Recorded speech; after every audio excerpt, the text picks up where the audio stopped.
Okay, great. Thank you. Hey. Hi, Greg. Hi, Samantha. So I've got two questions. Hmm? One is I'm having to say goodbye to my dog of 17 years. Oh, yeah, I was hoping you would give a little more time, but yeah, I Well, feel that's a rough one. it's gonna be this week or next week. We'll see. Yeah. Okay. Depending, I'm gonna try another supplement or two and see how he responds. But I think he's on his way out. I mean, he's Yeah. like we said, he's staring at walls and he's Yeah. getting lost in the house. So Yeah. Yeah. Yeah. Yeah. it's probably time. Yeah. So I'm experiencing a lot of grief, Yeah. and my response to grief or stress or trauma is to eat a lot of chocolate or sweets and hop out of my body and stay out of my body Hmm. so I don't have to feel my feelings. So I'm Hmm. wondering what would be the good oils over Well, this. first, let's start about the chocolate. I mean, like all joking aside, dark chocolate is very shrinking to the solar plexus, and it does give you a little bit of a bump with like mood and everything. And it's not necessarily something you would use to process trauma, but it can actually be a little bit grounding. Like the darker, the better. Like the more cacao, the better.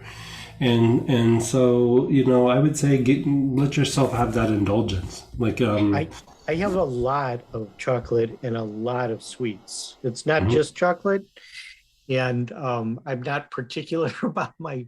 It's not just chocolate, so I have a lot of sweets, mhm. and then I'm not particular about my chocolate. I have everything from raw cacao to just store-bought chocolate, but Yeah. it's the Strong sweets too. cacao, right? Yeah, strong. I mean, like if you feel the desire for the sweets, like you were talking about, like staining your body and all that, I would go to like large amounts of cacao, like in the chocolate. Not that you should consume massive amounts of cacao, but like just if you're going to do it, like dark chocolate's really actually quite good for you, and so. I would do a little bit of that, but also processing the trauma and processing the grief. I mean, there's blends and everything that we make that help with that, but you can also just do like marjoram is helpful for processing grief. Rose, any form of rose can be good for processing grief. Even cypress. Cypress can be very good. And for the dog, as it's getting close, I know we've been talking about basil for a while. It's usually what we use when they're getting really close to their transition. And Okay, so, if you don't want to put it on the dog, diffuse it in the room that the dog is in. okay, I can do Yeah, that. like it doesn't always have to be like the topical thing. And, in the past, we've used a couple oils diffused in the room for separation anxiety. And the diffusing is actually quite effective. Okay, Dogs respond well to like basil and marjoram, chamomile, like especially Roman chamomile, and even valerian or spikenard. And the only thing that, like always, when we're talking about animals, don't diffuse it if there's a bird in the room. Like birds don't have the same lungs and process okay. things in the air, and so like if there's a bird, move it to a different room, or just don't do it with the bird around. Yeah. Yeah, I don't have a bird. Okay. So Yeah. diffuse spikenard as well. I could diffuse spikenard.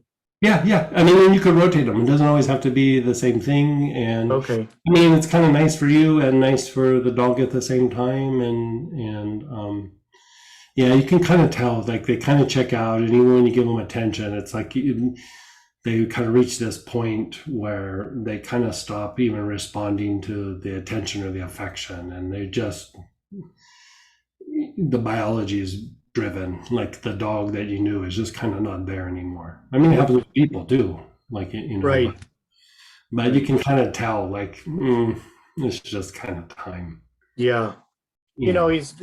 he's I don't think he's in pain, and No. he doesn't have any big organ problems. So No. He's just like I had a dog a while back that we had to do that with, and I mean, it was old, old, like similar age and everything, and we kept trying to perpetuate it and everything, and at some point you can just tell it's Yeah, just time, and right. so it's just hard because you love the dog so much, and it's a tough one. Yeah. Yeah. So for me, marjoram, rose, cypress. I have blue Mhm. cypress. Is Mhm. blue cypress okay? Yeah, yeah, yeah, sure. Okay.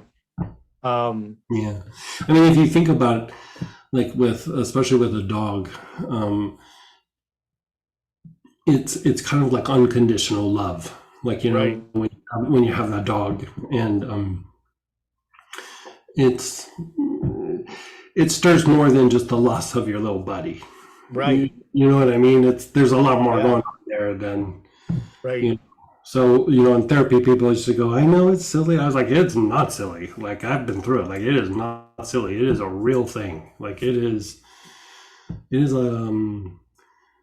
It makes you think about things. yeah, Anytime there's a death or something, that's the case. But with dogs, especially, that sense of unconditional love and then having it go away is it's a little jarring, right, you know? right. Yeah. So, what about, I know you said cacao is fine. Like, Hmm. um, if I want, what my tendency is to have the sweets and it takes me out of my body. So is there anything to help me process in my body instead of drinking? Things like spikenard are grounding, vetiver is especially grounding. I'm sorry, I was about to sneeze. Vetiver is especially grounding. Hmm. Black pepper, but vetiver is probably your best bet.